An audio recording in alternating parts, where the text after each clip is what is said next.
Hi, this is Chuck Martin. We're in Austin, Texas. And I'm happy to say I've got with me here Trenton Fox, the security coordinator for the city of Austin. Welcome.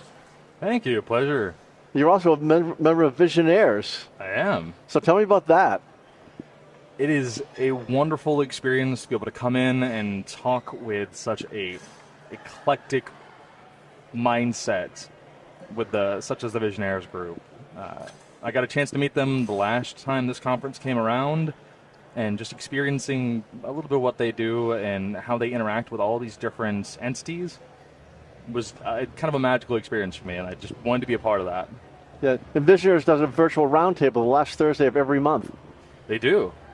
A wonderful little gathering of the minds where we all kind of just come in and shoot the breeze and really break down what's going on in the industry. Excellent. So in terms of security for a city, how does a city even approach security these days?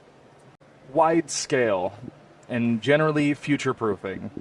We look at the smaller problems that are being dealt with by the individuals and then compare that as it is to the whole group.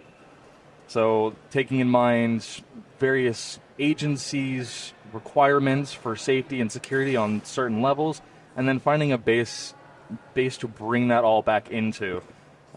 We have federal entities, we have general public entities, local government. All of that has a required minimum, and we are now at a point where we're trying to almost set the standard for that required minimum and going just a little bit further beyond security standards.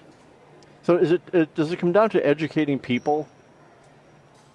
A lot of it is educating people and reinforcing practices. More often than not, the issues we face are people becoming complacent or otherwise getting lax in security habits or safety habits. Too often, people forget why they are doing these things, and they just start to try and find ways to circumvent it. It's the conundrum of finding convenience and security, as they really don't go together. It's very much a water and oil situation. And we're hearing at the show, we hear consistently that cybersecurity and AI are starting to merge together. Very much so. Now they're wonderful tools. I've seen a couple here. Hot one up at the front of this booth today.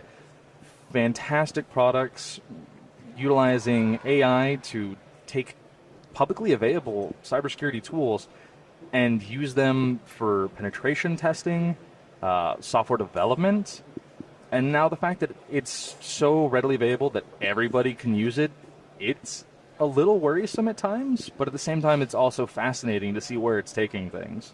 So a year from now, we're sitting here having this conversation about city security. What will we be talking about? I think at that point, we're looking at encryption. If we're getting down to the nitty-gritty, a year from now, my biggest worry would be encryption. We're getting very close to the generalization of quantum computing, and the closer we get to that inevitable flip, the more worried I get about how we're going to really reinforce things at that point. Well, I look forward to that conversation. Thank you very much. I appreciate you having me on.